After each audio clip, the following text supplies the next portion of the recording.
Peygamberimiz sallallohu alayhi ve sellem kunlarni birida İbn Umar radıyallahu anhumani ikkala yelkasidan ushladi. Hadisda keladi: "Akhadha an-nabiy sallallohu alayhi ve sellem bi mankabayya faqala: kun fi ad-dunya ka'annaka gharib aw 'abiru sabil" dedi. Ey İbn Umar dedi. Dunyoda yashab turgan vaqtingizda xuddi g'arib insonga o'xshab yashang dedi.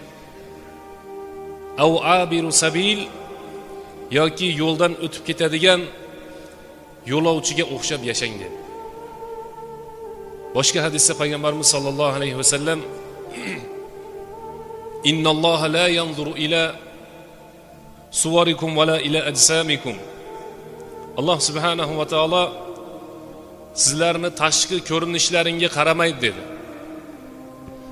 Wala ila ajsamikum, va sizlarni jismlaringga qaramaydi dedi.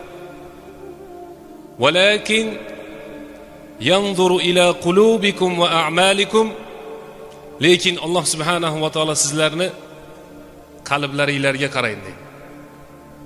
Va qilayotgan amallaringlarga qaraydi dedi.